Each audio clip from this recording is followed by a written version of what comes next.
નમસ્કાર મિત્રો, તો આજે આપણે ખૂબ જ ટેસ્ટી અને ચટપટો નાસ્તો કે જે આપણે વેકેશનમાં નાની મોટી બાળકોની ભૂખ માટે કે પછી ટ્રાવેલિંગ માટે લઈ જઈ શકાય તેવો એકદમ ઇઝી નાસ્તો બનાવશું. તો તેના માટે મેં અહીંયા 2 કાચા બટેકા લઈ લીધા છે અને થોડી 2 ડુંગળી લઈ લીધી છે. તો આપણે અહીંયા મિક્સર જારમાં કાચા બટેકાને આ રીતે પીસેસ કરીને એડ કરી દેવાના છે. બંને બટેટાને આપણે સારી રીતે નાના નાના પીસેસ કરી લઈશું, તો એને આપણે ગ્રાઇન્ડ કરવામાં ઇઝી રહે એટલા માટે. તો અહીંયા મેં 2 બટેકાને કાપીને એડ કરી દીધા છે ને ત્યાર પછી ડુંગળીને આપણે આ રીતે કટકા કરીને એડ કરી દેવાના છે. તો અહીંયા 2 નાની મીડિયમ સાઇઝની ડુંગળી મેં લઈ લીધી છે અને એક આદુનો ટુકડો છે તેને પણ કટ કરી દેવાનો છે અને 2 લીલા મરચાં લઈ લીધા છે. તેને પણ આપણે આ રીતે બધી જ વસ્તુને કટ કરી લઈશું અને થોડાક લીલા ધાણા આપણે તેમાં એડ કરી દઈશું. અને હવે બધી જ વસ્તુને આપણે ગ્રાઇન્ડ કરી લેવાની છે. આપણે તેમાં પાણી એડ નથી કરવાનું, કેમ કે બટાકા અને ડુંગળીનું પાણી હોય છે તેમાં જ આ પીસાઈને રેડી થઈ જાય છે. તમે જોઈ શકો છો આ રીતે એકદમ સ્મૂધ આપણું પ્યુરી છે એ રેડી થઈ ગયો છે. હવે આપણે તેમાં એક બાઉલમાં તેને ટ્રાન્સફર કરી લેવાની છે. જે આપણે પ્યુરી રેડી કરી છે બટેકાની અને ડુંગળીની, તેને આ રીતે આપણે બાઉલમાં લઈ લીધી છે. હવે સ્વાદ પ્રમાણે મીઠું એડ કરી દઈશું, 5 ચમચી જેટલી હળદર એડ કરીશું, અડધી ચમચી જેટલું ધાણા જીરું એમાં એડ કરી દેવાનું છે, અડધી ચમચી લાલ મરચાંનો પાવડર.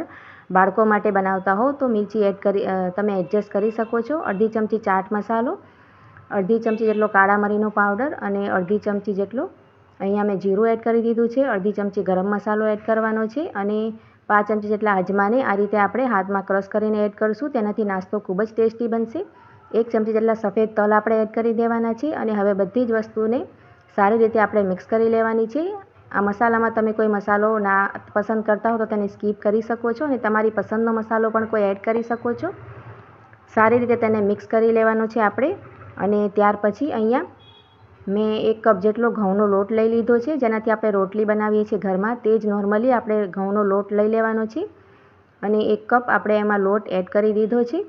અને હવે આપણે તેને પણ સારી રીતે આને પ્યુરીમાં મિક્સ કરી લેવાનો છે. અહીંયા આપણે પાણી એડ નથી કરવાનું. આ જે પ્યુરી છે ને તેનાથી જ આપણે આ રીતે એનો લોટ જે છે એ તૈયાર કરી લેવાનો છે. તો હવે આપણે તેને ચમચાની મદદથી નહીં ફાવે એટલે હાથની મદદથી સરસ રીતે આપણે બધી જ વસ્તુને મિક્સ કરતા જઈને એક સરસ એનો ડો બનાવીને રેડી કરી લેવાનો છે.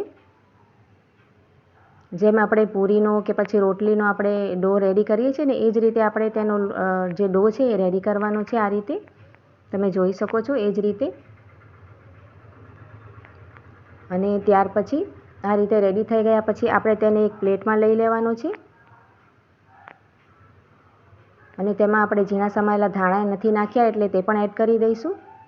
અને આપણે હાથને થોડા ગ્રીસ કરી લઈશું, કેમ કે લોટ નરમ છે એટલે આપણે હાથમાં ચીપકે નહીં, ચોંટે નહીં. એ માટે અહીંયા હાથોને આપણે સારી રીતે ગ્રીસ કરીને લોટને સરસ રીતે આપણે આ રીતે એકદમ સોફ્ટ કરી લઈશું. તો અહીંયા તમને વધારે લોટ ભીનો લાગે તો તમે એમાં થોડોક લોટ એડ કરી શકો છો, કોરો લોટ. તો અહીંયા આપણે લોટ જે છે એ રેડી કરી લીધો છે અને હવે તેમાંથી આપણે એક લુઓ લઈ લઈશું આ રીતે અને તેને આપણે કોરો લોટ ઉપર નાખીને આપણે વણી લેવાની છે. જેમ આપણે રોટલી વણીએ છીએ એ જ રીતે એ સાઈઝની આ રીતે આપણે વધારે પાતળી પણ નહીં અને જાડી પણ નહીં, એ રીતે આપણે તેને રોટલીની જેમ વણી લેવાની છે. તો બહુ જ સરળતાથી અને ઇઝીલી આ વણાઈ જાય છે રોટલી. વધારે આપણો સમય કે મહેનત નથી લાગતી એમાં. તો અહીંયા મેં રોટલીને વણીને રેડી કરી લીધી છે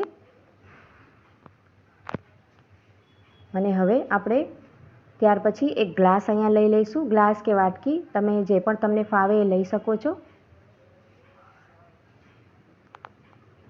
અને આ રીતે આપણે તેનાથી આ રીતે એના સર્કલ રેડી કરી લેવાના છે. નાના નાના આપણે સર્કલ એટલે કે પૂરીઓ તેની રેડી કરી લઈશું આ રીતે. તો તમે તમારી પસંદથી નાની કે મોટી જેવી પણ તમારી ઈચ્છા હોય એ પ્રમાણે પૂરીઓ બનાવી શકો છો. તો ખૂબ જ ટેસ્ટી અને એકદમ સ્વાદિષ્ટ પૂરી બનીને રેડી થાય છે આપણી. તો જેટલા પણ આપણે આમાં પીસ આપણા તૈયાર થાય એટલા આપણે અહીંયા કરી લેવાના છે અને જે એની સાઇડ્સ છે ને તેની બીજા એ લોટમાં એડ કરીને બીજી પૂરી આપણે વણી લઈશું. અને આ રીતે તૈયાર થયા પછી આપણે તેને એક પ્લેટમાં રાખી લઈશું.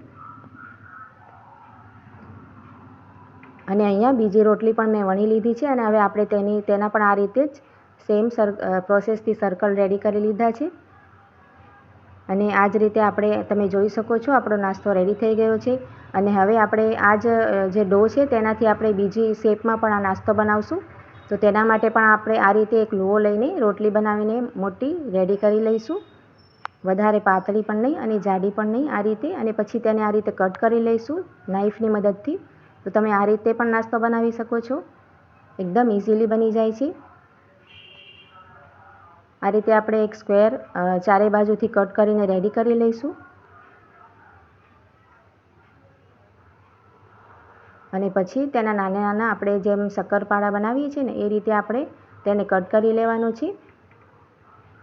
તમે જોઈ શકો છો એ રીતે મેં તેના નાના નાના સ્ક્વેર રેડી કરી લીધા છે. તો તમે બંને રીતથી આ નાસ્તો બનાવીને રેડી કરી શકો છો, ખૂબ જ સરળતાથી બની જાય છે. અને આ રીતે આપણે તેને પ્લેટમાં લઈ લઈશું. તો અહીંયા બધો નાસ્તો આપણો રેડી છે. હવે આપણે તેને ફ્રાય કરી લેવાનો છે. તો અહીંયા મેં તેલ ગરમ કરી લીધો છે અને હવે આપણે ગરમ તેલમાં આપણે પહેલાં જે આપણે પૂરીઓ રેડી કરી છે ને તેને ફ્રાય કરી લઈશું. મીડિયમ ફ્લેમ પર આપણે તેને ફ્રાય કરશું તો એકદમ સારી રીતે કૂક થઈ જાય છે અને એકદમ ક્રિસ્પી બને છે. તો તમે આ નાસ્તાને બનાવીને 1 અઠવાડિયા સુધી ખાઈ શકો છો, ખરાબ નથી થતો. અને ક્યાંક બહાર ફરવા જવાનું હોય તો પણ આપણે બનાવીને લઈ જઈ શકાય છે બાળકો માટે. તો તમે આ નાસ્તાને જરૂરથી ચોક્કસથી બનાવજો. અને જો તમને આ રેસીપી ગમી હોય તો તેને લાઇક, શેર અને કમેન્ટ જરૂરથી કરજો. મારી ચેનલ પર તમે નવા હો તો ચેનલને સબસ્ક્રાઈબ કરી આપજો. તો અહીંયા આ રીતે આપણે પૂરીઓને સરસ રીતે ફ્લિપ કરતા જઈને બંને બાજુથી ક્રિસ્પી થઈ જાય ત્યાં સુધી ફ્રાય કરી લેવાની છે. એકદમ બ્રાઉન કલર થઈ જાય ત્યાં સુધી આપણે તેને હલાવતા રહીને ફ્રાય કરી લેશું. તો બહુ જ જલ્દીથી કલર આવી જાય છે, તમે જોઈ શકો છો.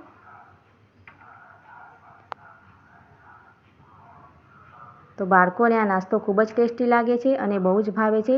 તમે એકવાર બનાવીને ટ્રાય કરજો, તમને ખૂબ જ પસંદ આવશે.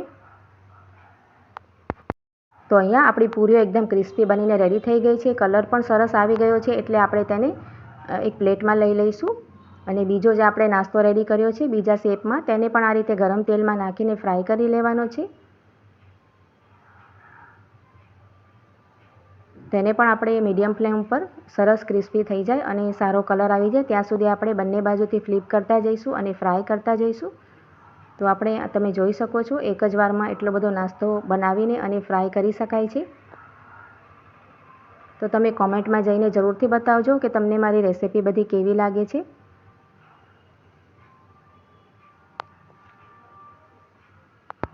તો આપણો બીજો નાસ્તો પણ સરસ રીતે ક્રિસ્પી થઈ ગયો છે. તો બંને નાસ્તા આપણા બનીને બિલકુલ રેડી છે. તમે જોઈ શકો છો એકદમ સરસ લુકિંગ આવે છે અને ખાવામાં ખૂબ જ ટેસ્ટી અને ક્રિસ્પી બને છે.